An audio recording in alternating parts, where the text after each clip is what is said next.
Uh, so yeah, good job there. Well, one of the things I've been working on is there's an advanced toolkit that you can use in Unity that gives you lighting, shaders, and kind of a texture, as well as a whole lot of objects, bikes, and different sort of blinky elements. And so I'm trying to kind of apply that to my own objects that I'm bringing in from Blender. And I guess I'm kind of wondering with the Blender workflow, there's like a join process where you try to make everything into a single object, whereas the current, let's see, advanced toolkit is actually many objects. And so I'm sort of curious, like, should I be concerned? Is there a way that I can have the advanced toolkit objects in Blender so I can join them before bringing them into Unity and texturing them? And then sort of the secondarily, how do I add my own mesh to the advanced toolkit workflow? And so that's kind of the high level question. You can feel free to go through it now, or if you're going to cover that as part of your like spiel, like you can push it off. So anything that you use one material on is how you join everything by what material is being applied to that. So if you have a bunch of objects with the advanced toolkit and your own objects, your own custom objects, just join those together, and that'll help with performance. So these are just good guidelines. Like these are just good guidelines to help with that hump of performance. These aren't a make or break thing with development. This is just, it's better to have as many objects combined that are easy, but when you start making worlds that you hope to have like 60 people in, these are the big tricks that help with performance. So yeah, I don't think I have the advanced toolkit objects on the Blender side, so I don't know how to join them with everything else, or maybe I'm just mistaken and they are part. They should be an FBX file, and you just pull, in your current Blender. Okay, bring that FBX in. Bring that FBX in, and it won't look flashy. It won't look sparkly. Of course. Because that's a Unity shader, not a Blender shader. Right. You just apply the lighting grid object in there, so you kind of can tell how things are kind of lit. And then you pull those into Unity, and that's kind of how you rock those. So you kind of combine the toolkits. Yeah. Okay. And I have a follow-up to that. So I have an object that I want to have part of it have like flashing buttons on it. It's like a big kind of like archaic looking computer console. And we want to have like blinky lights on it. So for that, I'm imagining like taking the lights that are already modeled, breaking them into a second object and like using the UV mapping, like put the UV maps for the buttons on top of the blinky light texture of what you've supplied, and then export everything, I guess, as an FBX so they're all using the same texture. Is that right? Or okay. It's more about, are you familiar with UV mapping? Are you? Okay, yeah, it's just a little bit. Yeah, take that picture, the lighting grid, or I don't know what I call that. The texture with the many layers of lighting effects, of like light graphics. And that's in the advanced toolkit? You might as well open your Blender, Greg. Yeah. I've got Unity open here, so let me just screen share. Thank you. Well, he does that. Who else has got something they're working on? They can just chime in real quick. Greg, it'll be really helpful if you could go over UV mapping a little bit. Yeah, okay. I'd like that too. Okay. All right. I'm not an expert in UV mapping in Blender, but I can kind of show you the principles in Maya, and then I can share with you some of the Google Foo. I can do a little bit in Blender, but okay. I guess the goal of that question for me is to basically bring in like my own custom 3D object and then try to use the texture map that you've given us and sort of join them together. I think that's what I'm trying to go towards. Okay. All right. Okay. So this right here, if you want, like, depending on the kind of blinky lights, you UV map like a button here, here, here, here, and here, so that as these texture animates from right to left, it brings that that effect across. Oh. It's a super, once you wrap your head around it, it's super simple. And if you want it chaotic, you just sprinkle these UV maps all over the place. And if you want a different kind of color, just cut this out and put something else in. So it looks crazy and chaotic, but when you break it down, it's pretty simple. So, all right, well, I guess a Blender UV map idea is probably a pretty good place to start. So let's spin this around. Can everybody see this, right? Mm-hmm. All right, let's. Yep, perfect. All right, so let's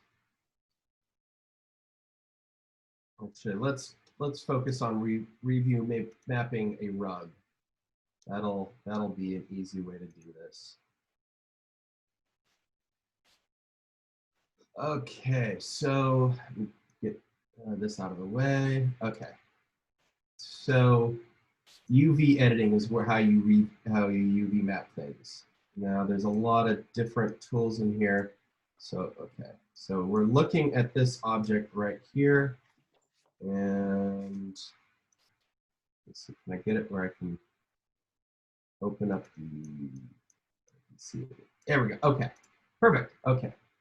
Well, here is the object that we want to UV map, and that texture is okay, UV map editing right here. All right,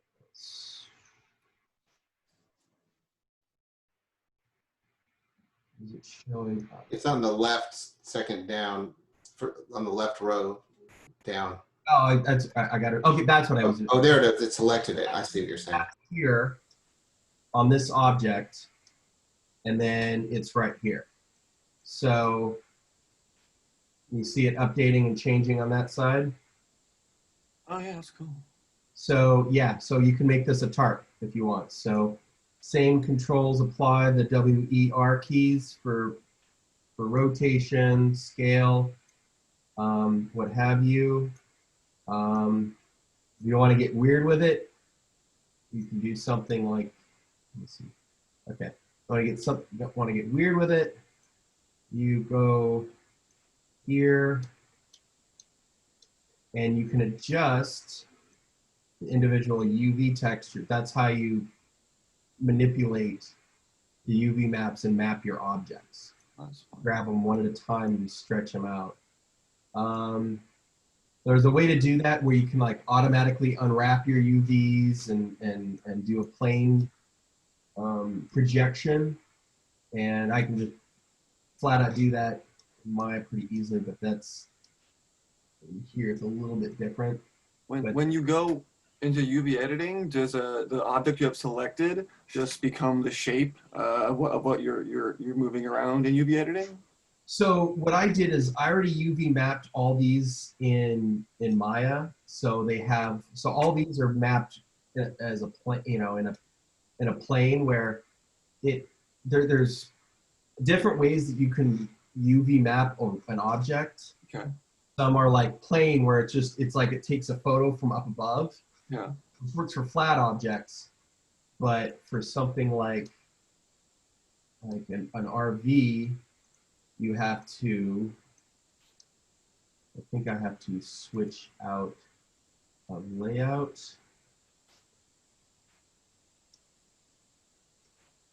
With an RV, focus in on it, right there.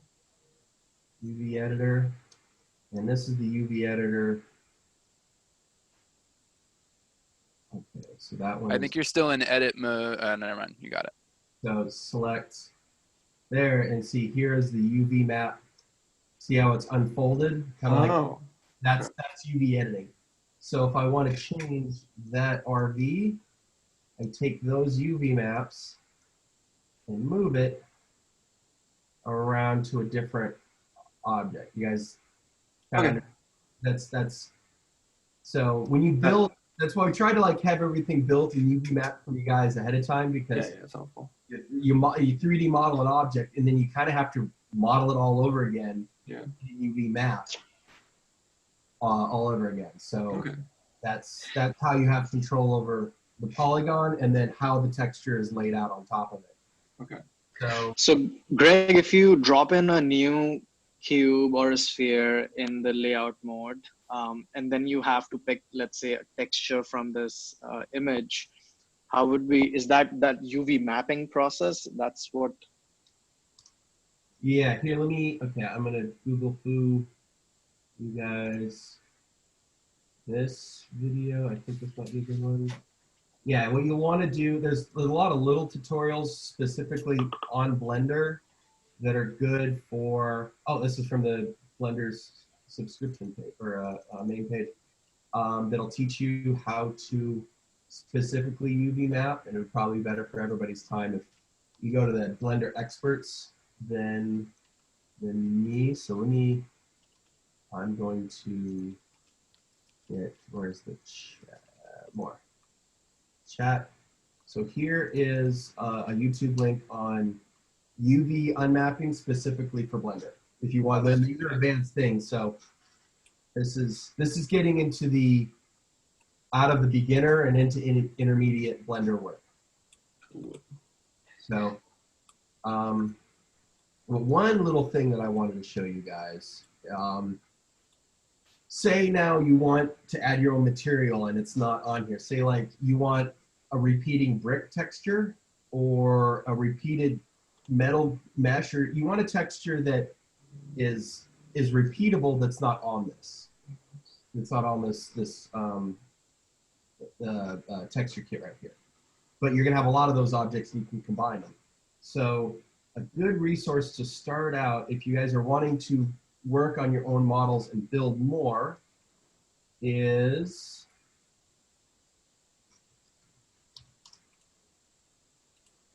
textures.com, which is a free site. You sign up and you get like a few credits a day or so. So let me put that in the chat. Wrapping and unwrapping, the process of getting your 3D object onto a 2D surface. Sorry. So yeah, this is a really good resource. If you want tons of credits, you can pay like $10 a month or something. But you can, there's all these different textures that you can download. Like some people might, this might look familiar. Cracked soil that are seamless, which means when you go into Unity and you repeat them, you don't have like lines and it looks nice and smooth. So these are good. This is a good place to get textures that you want to UV map on your objects.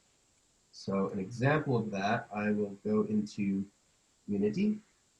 So here is a plane, right? And this is just a normal plane just straight into Unity. And what I'm going to do is I want to put a brick wall here, right? So you create a material. I already did this, but here's another one. So there'd be brick one. Have a material, right? You just drag that over, right? And here's a brick texture that I pulled off of textures.com. So you have your material here. And you drag that to your main map. Boom. Right? Everybody following? Yeah. See this thing called tiling?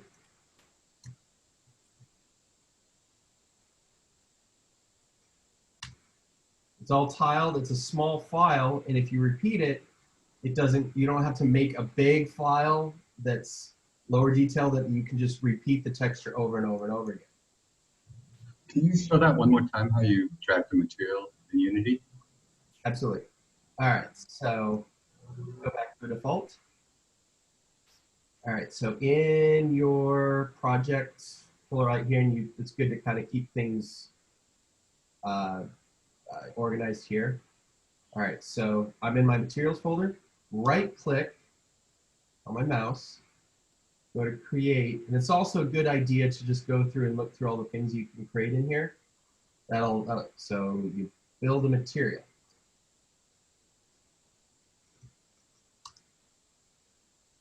Now, also, when you go into a material, explore all the different versions, all the different shaders that can be applied to that material. Right here.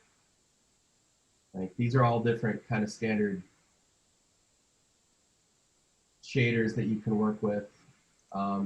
If you want it transparent, if you have a PNG that you want to put in alt texture, these are these options with the standard shader. But for now, let's just stick with opaque. And you take your, so now you have your brick 2.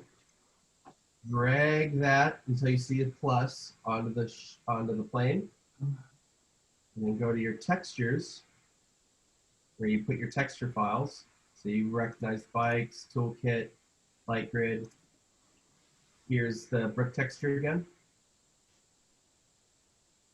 And open that and drag that into that slot.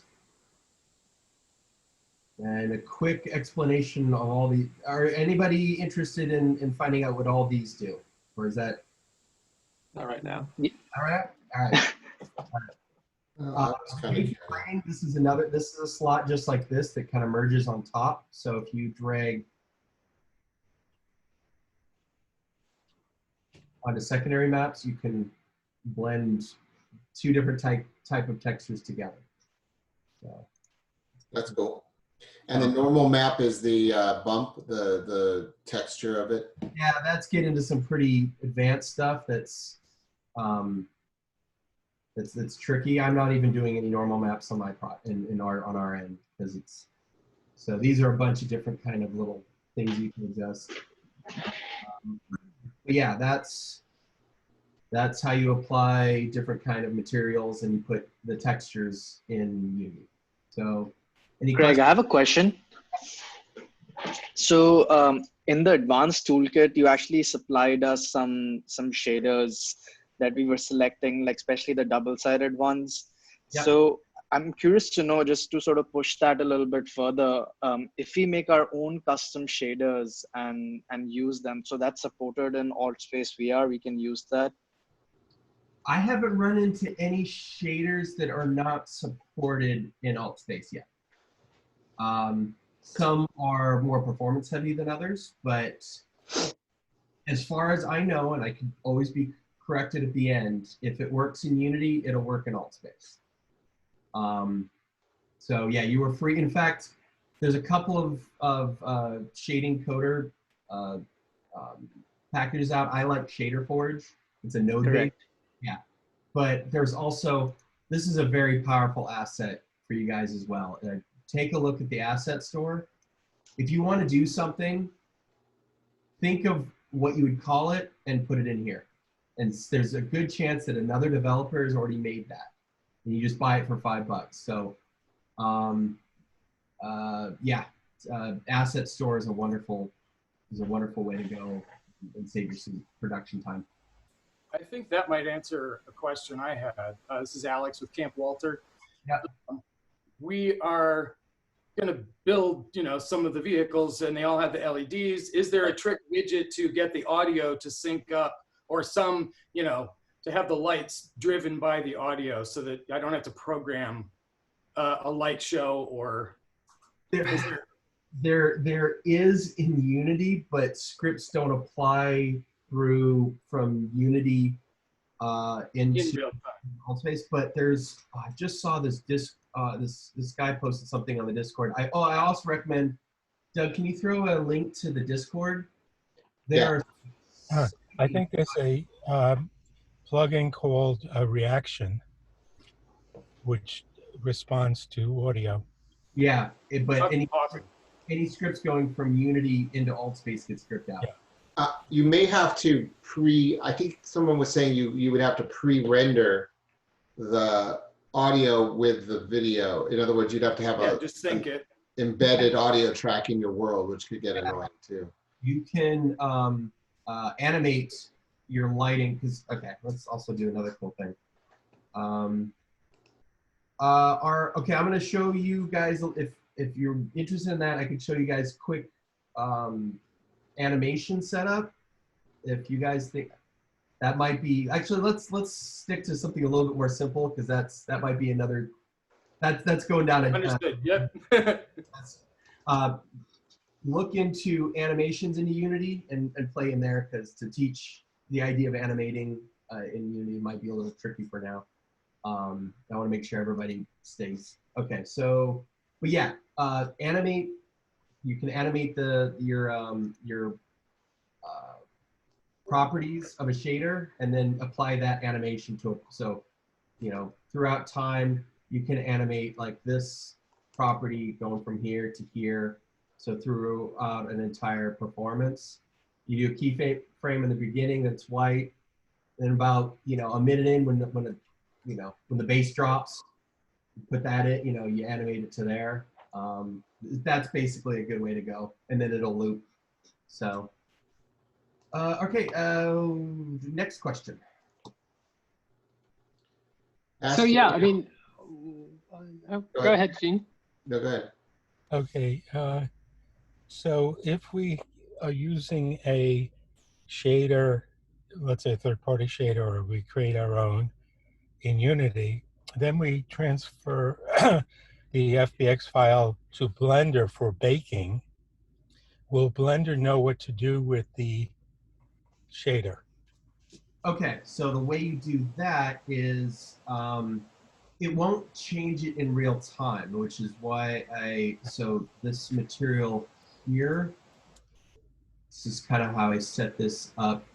When you have all these objects that are UV mapped like this, when you bake in Blender using this texture in your emission tab, it'll light the world according to where the UV map sits here. So if you have this in your emissive, it'll kind of freeze the lighting at base start of the animation. So if you have something that changes from, you know, blue to green back to blue, it'll always stay, the ground will always be blue. Well, that's true of baking. Baking is a snapshot done over a long period of time. But if you use what I'm asking is, this will light your baking. If you use, let's say we're using the double-sided shader that you talked about the other day, which is not built in, and we transfer the objects to Blender. Will the double-sided shader still work in Blender? No, that's why the double-sided shaders will be good for you guys to use for your frontage models. Don't really use the double-sided shaders for in your main world. So the double-sided shaders are for the objects that are just single-sided are is a way for me to help you guys build something that can be okay. A lot. Let me see if I can restate this. I have a painting or a bunch of paintings. Each painting is emissive, is single-sided, and so I'm using the double-sided emissive shader that I downloaded from the store. Yeah. You told us the other day where to go, blah, blah, blah. And it looks great in Unity. It's emissive, meaning in the night scene, it lights up things around it. Yeah. Now, there have other objects that are taking forever to bake in Unity, and it's hard to control. I want to bring them all into Blender to bake, just to bake. Will Blender deal with the same shading functionality? So what you do is, so what you do is, let's go, let's just make this. I mean, I can show you, let me, do you want to, I can share my screen to show. Okay. How do I share? Share screen? Actually, well, for something like this, how about you and me jump on a quick call, just you and me? Okay, fine. Then we can get some of the other little ones. I'll send you an email and you pick a time. Okay, fine. Basically, here in Blender, what you want to do is, here is this is the material properties right here. The file that you want to color whatever it is that you want to bake lighting. This is the file that makes it look like it's like the texture, just the flat texture with no other properties. You go color to base color. But if you want that texture to light something up, you load up this file, you click here to upload that texture, and you just drag the node over to Emissive. Okay, so the bottom line is whatever work I've done in Unity to make it look pretty good, I have to repeat some of that work in Not Blender. necessarily if you bake in Unity. You can bake lighting in Unity. I'm not big on that. Okay, fine. All It right, doesn't fine. give you as much control, but you can bake in Unity if you want. Okay, good. Thank you. So you don't have to redo all that. So, okay, next question. Can I ask a question about lighting since you're kind of talking about that? So when I completed the build from Unity and saw the world in alt space, like the lighting looks slightly overexposed as compared to what I was seeing in Unity. I thought it was kind of WYSIWYG, like what I'm seeing in Unity is what I get in alt space. Is that not really true? Okay, it also might depend on when you do lighting. Yeah, let's open that up. So, we're going to, have you? So let's go through some of the features of. I think. Let's open that up. Have you explored the light setting tab in Unity? I haven't. Okay, all right. We'll kind of. I only explored the directional light and I was messing around with its properties in the inspector. Okay, all right. So here are some good tips on that. Okay, we'll just stick to this part. Okay, so let's open up the lighting settings. So right now you have a directional light. And this is how you control that directional light, your inspector. Color right here. You can see it changing in real time. And then you can rotate it here. Yeah. And then your intensity here. Yeah. Now, when you go into your lighting tab, there's a lot of other features that you can light your world by your skybox that we need to send everybody the link to again.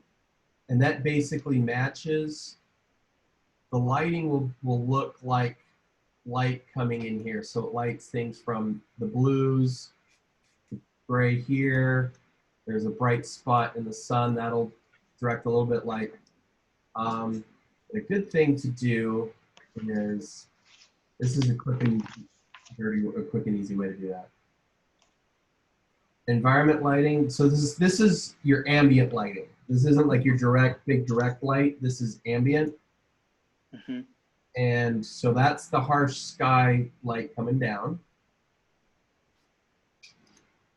And then this is the light coming in from the side.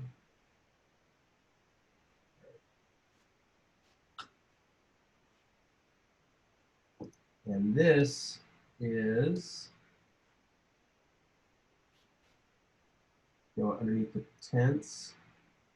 This is going to be the light bouncing off ground, which anybody's been on knows that when you have harsh light hitting the ground, it kicks light back up. So you see how it lights underneath. So that's a good way to experiment with those settings when lighting. You know, sometimes maybe you don't even want to have a direct light in there. Okay. Right? Okay. Yeah. So then you just go back into your lighting and go, I want bright light there. We should mention that AltSpace has added a mandatory directional light upwards. And if you don't put your own in there, it will do that. Okay, and that's a good also segue to another good topic. You're going to want to, if you want to really play with some of your lighting, create a direction, I think it's a directional light, and call it avatar light. This will, okay, so we're going to set this up. This is going to be the light that affects people's avatars in their world. And how they set it up, where the avatar lights work according to the layers. So here's another thing where layers are a way to connect a light with a property. So if you want like this tent right here to only be lit by you want a bunch of different objects to only be lit by one type of light and not everything. So if you want a directional light that'll only light some objects but not others, but you don't want a single light to be shown on each one, you grab a bunch of these different objects. Come on, Wheel of Death. Okay, right there. Grab those. Those objects, you apply in the layers.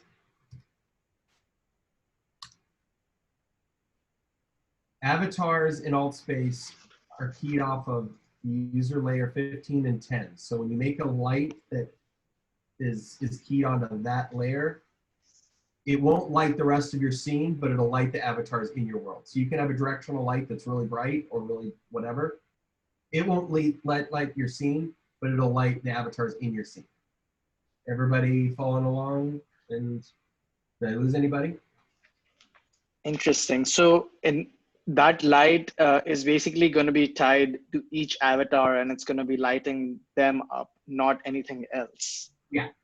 So you go in here, and so your culling mask, which is like, this kind of calls what you do or do not want affected by this light. What you do is you click nothing. So you notice now this light isn't affecting any object, right? But if I click tent layer, it should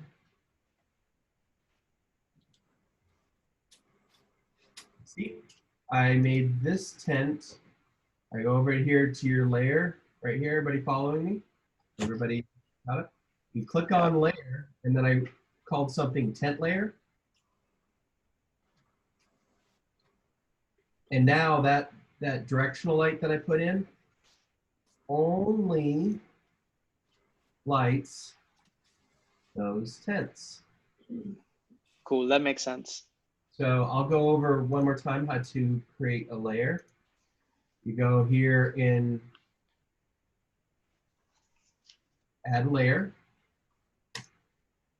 Here's a list of layers. You can have tons of different layers.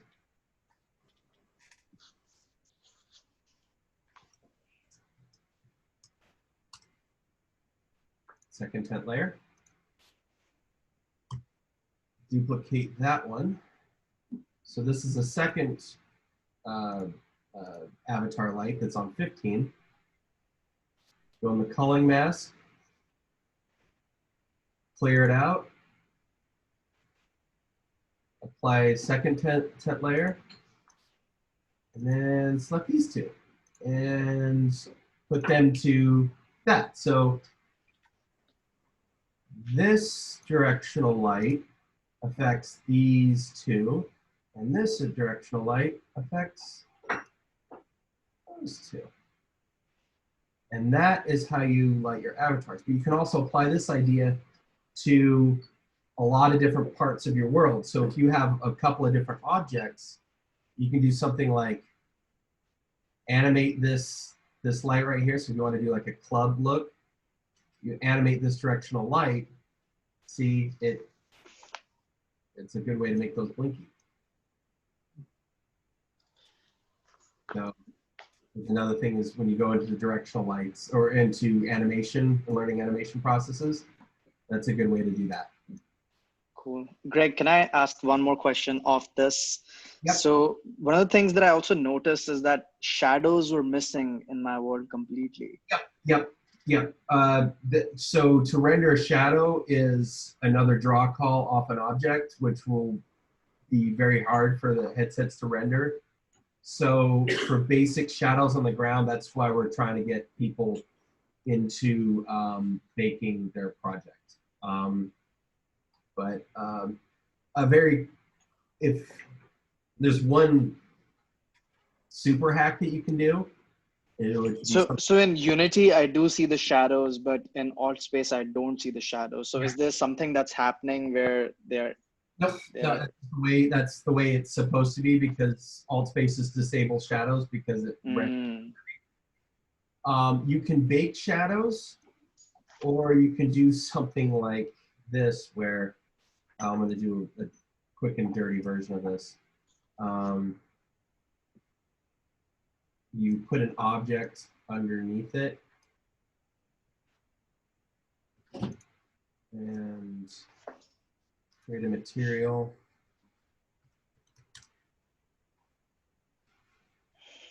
Put that right there.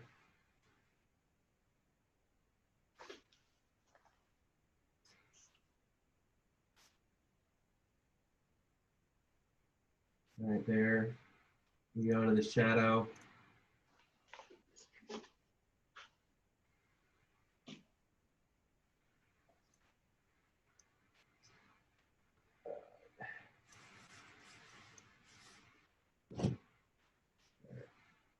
Basically, just put an object underneath that object that's transparent, and you just fade it in. So.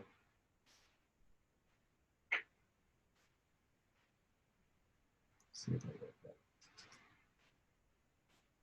Oh, I know what I did. Okay. Okay. Let's put that back down. Basically a new object that is the shadow of the primary object. Yeah. It's like that, and then you see, and then you put I wouldn't recommend that if baking is confusing you and frustrating you, you can just make an object or make your own shadow map for some of the objects and just put that in and make it transparent. So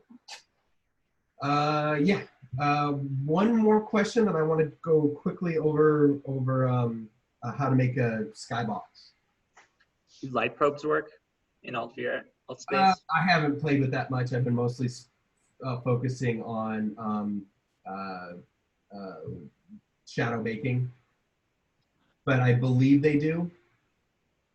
I just haven't jumped too far into heavy lighting. I've been mostly in the modeling and construction workflow of helping everybody get a model built. But I'm pretty sure. I think we might have a couple other people that can answer that question a little bit better. But throw up questions and tips on the Discord, and that's a good way to move forward on that. So, Rebecca, what is your question? Are you here somewhere? Oh, hi.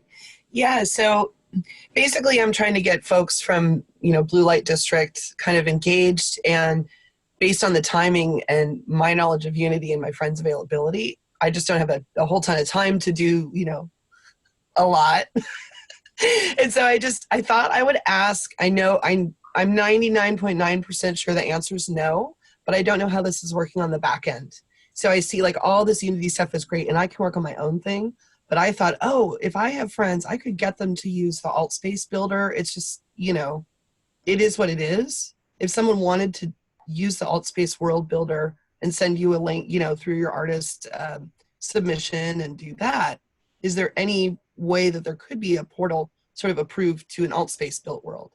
Sure. I mean, build a world in Altspace rather than in Unity. Exactly. With the available toolkits, or would you want to? We're putting. No. Whatever's just available now. No, you wouldn't need to contribute anything. Okay.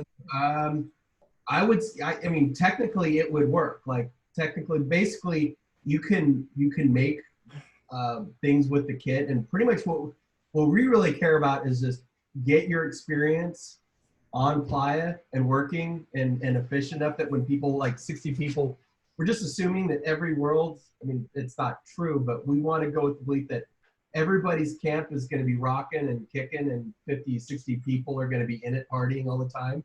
Yay! So trying to help make sure that, all right, they use some tips. but if you have somebody come in to, you know, build an alt space world and decorate it out with polar bears and the spacing, you know, just we're well, you know, not every world needs we want to put portals. There's different kinds of portals. There's like big art project portals, and then there's like, hey, this is my camp portal. And so one idea we had was it would be really great if we could put some people's camp portals back in the city. Like, hey, I really want my portal at my camp at 3 o'clock in, you know, F or 3:30 F, and put a portal back there that, and we want people to walk around and find these hidden little portals back in the city if possible. And they don't have to be fancy camps. I met the other day a woman who doesn't own a computer who's a big alt space builder, and she just builds everything out of her kit. Now it looks a little cartoony. It's a little goofy, but it works. And Greg actually, he's not telling you this, but he made a version of this kit as a kit in alt space. Oh, is it available?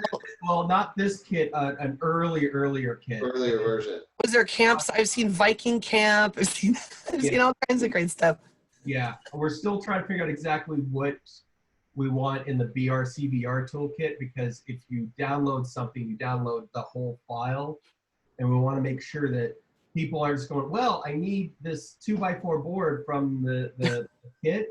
I'll download that, but that means you're downloading everything from that kit, and then if people start, I want from this kit and that kit, all of a sudden your project balloons and it's not very efficient. So if you use one object from a kit in alt space in the world builder, it loads the entire kit.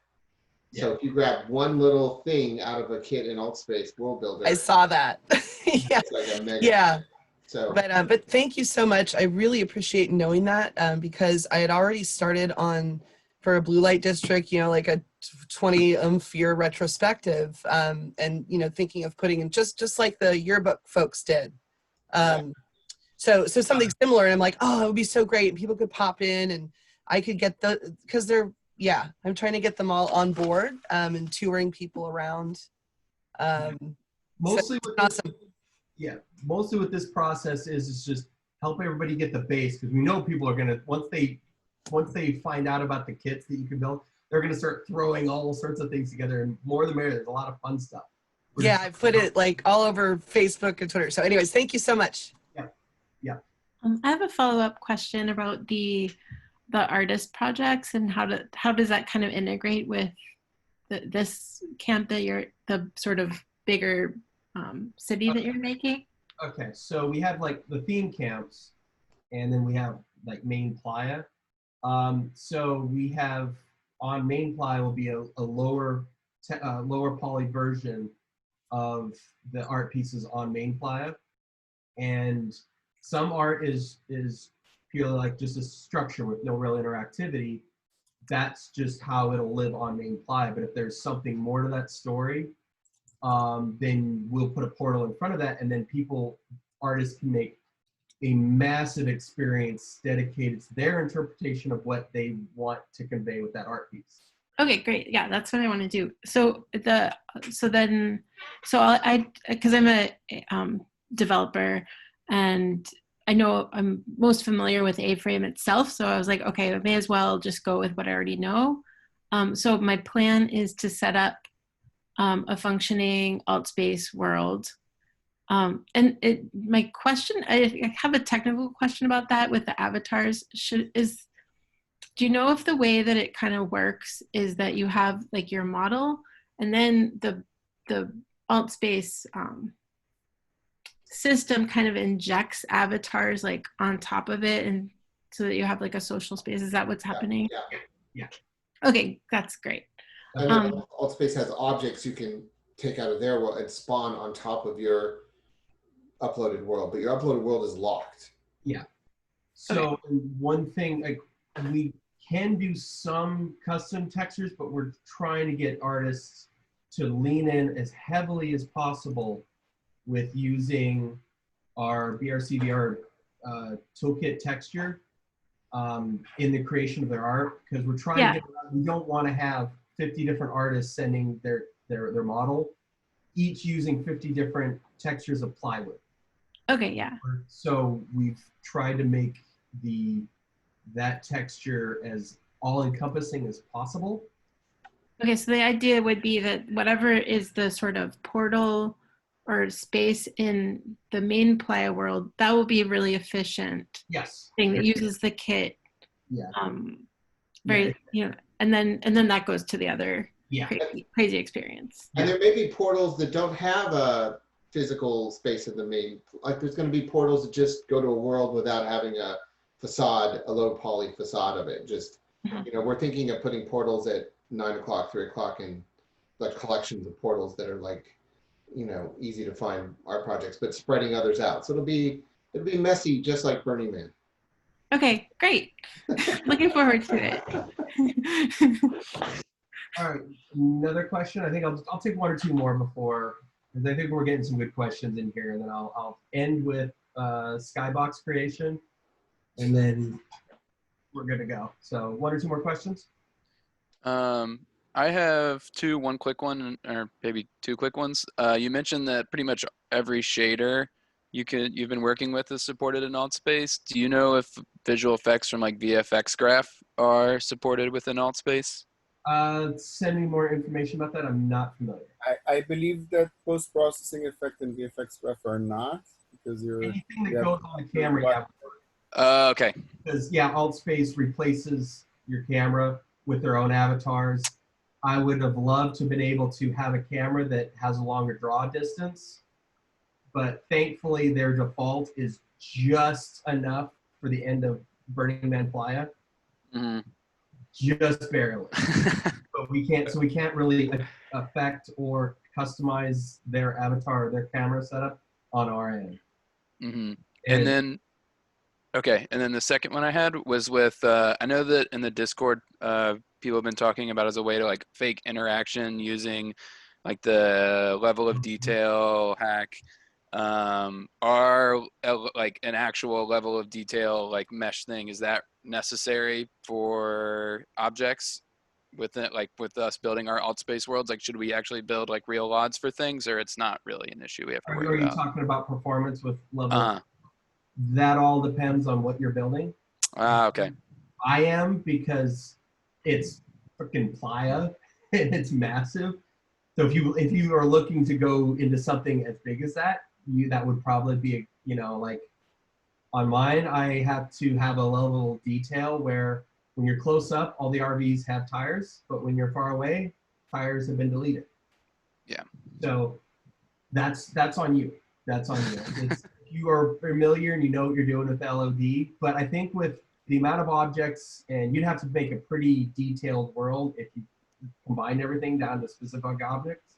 Okay. You don't have to worry about it. Cool. Let's do one more. You're stepping up with a really great question. Is it hello?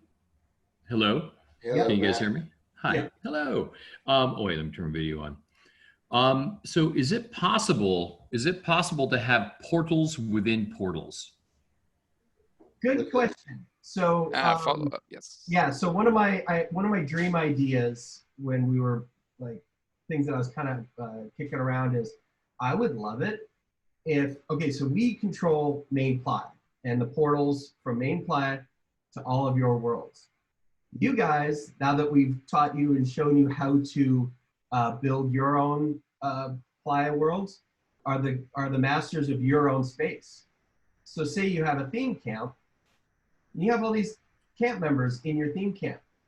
Those people can portal to what I was calling tents. And those tents are their chill spaces. So it starts as a center and just webs out. So absolutely, it's not that hard to set up a portal. You go through some of the things, but yeah. You can drop portals to portals. Now, I will say, the thing is that if you portal back to main Playa, if you drop a portal right now, we're gonna have to, it's kind of a mind screw, but we're gonna be changing Burning Man from a world to an event. So what happens in AltSpace thinking is that our world gets copied over to an event that happens. So once that happens, the portals that you have will go to disabled world, but we'll have to reportal to the event. I know it's kind of crazy, but we'll have to explain this at another time. Yes.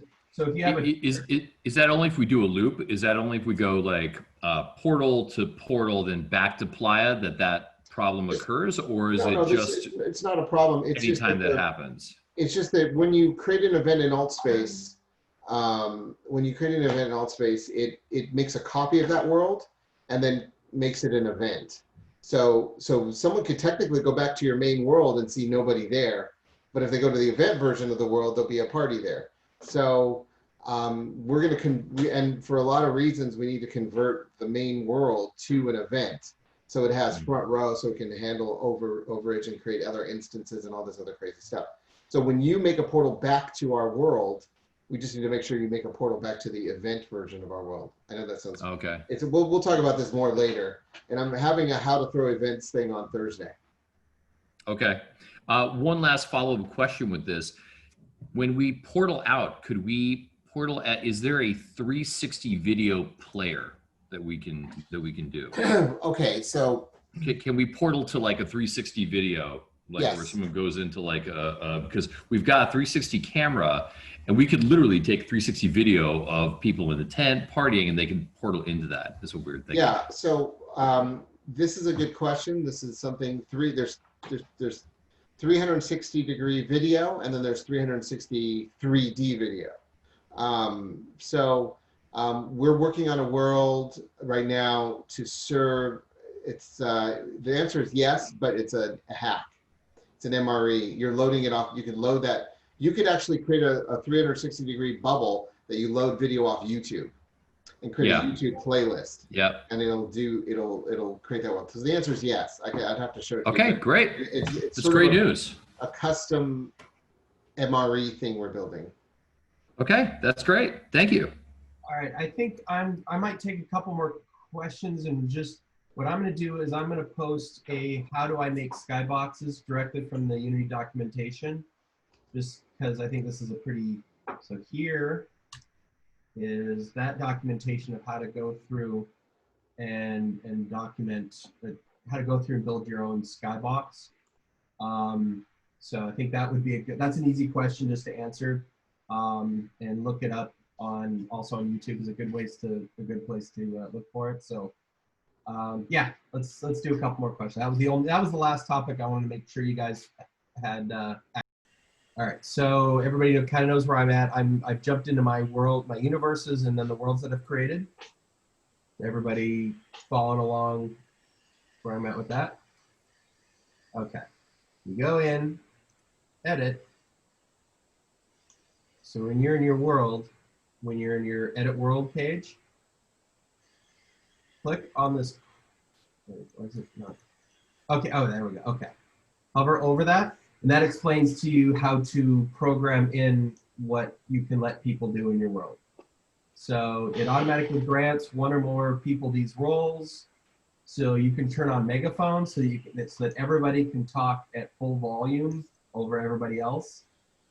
That works in some worlds it doesn't. You know, it's logistically. Sometimes you don't want everybody to be able to talk over everybody else. It's really confusing. But if you type in here, pilot, people can fly. So you update the world here, and that's how you get people to fly in your world. Awesome. So what do you recommend as far as the Megaphone mode? I've heard that you can have sort of streaming audio by setting up a character to do nothing but play audio. Yep. So you can I think, Doug, you can dictate who can have Megaphone. Like you can. Yeah, you can make somebody a presenter in your world, and that's over there on the right-hand side. You can a contextual role as presenter. And then they can be the one Megaphone person. And then you can also doodler. Yeah, actually, hit that terraformer pull down. There you go. Yeah. There's all the options you have you can assign somebody. Only this guy can fly, or only this guy can be a Megaphone, or whatever, in your world. And it's great for talks. if you're, Altspace is sort of designed around the idea of talks. So a lot of these are in that. For DJs, that's a whole nother conversation. So if I've gone into my world and I've added portals or some Altspace items, can I still update that via the Unity plugin? Yes. Yep. It just replaces that model, but all your portals and everything will still be right where you put them. But keep in mind, if you put a cup on a table and then you update the Unity model moved over, that cup will still be floating in the air in the same spot. Yep. Sounds great. All right. Next question. Did everybody get my how to do Skybox in the chat? Anybody that needs to know how to do, okay, I'll repost it again because the meeting ended before. Yeah. So I have the links. I can post it. Okay. Yeah. So within, oh, sorry. Excuse me. Within the Blender toolkit, there's a 15 megabyte sort of texture sheet, and then one that's marked the 2K texture sheet. What is the reason for the two of those, and what do you recommend? So the 8K is full on high quality, super quality. But sometimes people are going to be running in a program that's on a computer that's not very fast. And when you're making a lot of objects and you're moving tons of stuff around, to have your computer be referencing an 8K texture file can make some programs want to crash a lot. So what I did is, while you're moving objects around, if you're having trouble using that texture, swap that out for this smaller 2K texture, and that'll help you out. And then before you export to Altspace, you swap out the 8K texture? You swap out the 8K texture, but then also you do this. This is another way to, so here's those two textures right here. But great, yeah. by default, Altspace will put your texture as, Quest and Go are based on Android. So when you develop and deploy for Android, by default, it's only going to be a 2K resolution image, which if everything is built off that, it might be kind of fuzzy. But if you want it to look super high quality and sexy, you go into, you click on the texture file, right, over here. And that goes in the inspector, and you can adjust the settings of that texture. And if you've done everything properly and it's not too complicated of a world, but you want everything to look really cherry and really high detail, right here, if you guys want to do a screen capture, this is going to be the best textures with lowest banding, lowest compression right here. 8192 RGB 16-bit right here. So if you want to take the toolkit texture and make it look the best it can possibly look, that will increase your Altspace file size. But if that's your main texture, you can probably get away with it. So everybody that kind of wants to know that, get a good screen grab of those settings right there.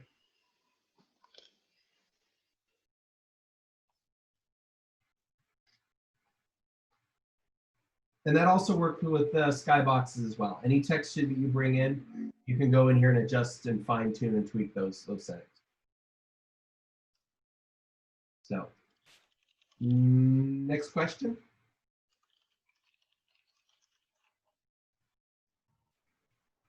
Are we caught up? Is everybody feeling pretty good where they're at right now? Could I ask one, Greg? Okay, what's that? Could I ask? I just wanted to ask one real quick. Okay. Is there any plan, or are there any plans or places where you could point me to do things like making things interactive? Did you build Mayan Warrior? Well, we deployed that world. Mayan Warrior was a model that they provided for us, and a lot of the laser effects are Doug. I can't remember who the developer was that dropped those in. Those Just are. There's a cool thing where they sound guy on Altspace. Oh, okay. drop those in. Where you pick up like the fire stick and they had it, you could light it on fire, and I mean just making things interactive. Yeah, the fire sticks were developed for us directly from AltSpace. They just love the idea of burning them, so they just made us the fire tools. To develop interactive objects requires development with things called MREs, which is not easy. It's because basically you make an object and then it writes the code in a very tricky code language that basically goes, okay, you're holding on to this object, and then it relays that information to everybody else in the room, the position of that object. So you see it from here, but then it also tells information to everybody else in the room, that object is there too. So MREs are very tricky to make because that also increases or decreases the frame rate and makes rooms very complicated. So, yeah, I mean, have you run across any good sources for that? YouTube videos or anybody? not really. No? Okay. I'll Google it. Yeah, Awesome. yeah. There's I just an wanted to ask. Emory Discord that you can follow. You can so we'll try to we can post that in the Discord of how to get into the MRE thing. Okay, I'll check it out. Yeah, it's all right. Thank you. Thanks for your work too. If you get MREs working in this time frame, let's talk. Okay. We're looking for we have a large laundry list. We just got tutus working the other day so that we can experience Tutu Tuesday. And Sweet. We're building those other things on. So it's a tricky process. Okay. I'll go Google it. Thank you. All right. Who else? Who else has a question? All right. Well, then I think we're good. We're going to have a speed dating Zoom tomorrow to help marry 3D modelers with camps that need some help. And then also, like Doug said, at 6, we're doing a event production class. So stay tuned for that. But yeah, so I will talk to you guys again. And also feel free to put in, use the Discord. It's a great resource for everybody to collaborate with each other, show everybody what everybody's working on, help each other out. I'm on there quite a bit. Is there a calendar for all these events? Yeah, we are working on that right now. We're mostly wanting to make sure and help everybody build their world and then teach them how to build the events. And then we'll start. I know Playa Alchemist has got some seriously wonderful things in store for all of us. And then, yeah, we got a bunch of other camps doing a lot of other cool things too. Soul Shrine is also doing some good stuff. We have a lot of events coming. We're just making sure everybody's built all of it before, really announcing everything. So, okay, any other questions? All right, yeah, so thank you all for tuning in, and get questions on Zoom, and we'll do 1 or 2 more of these before the start of the burn. Help everybody out.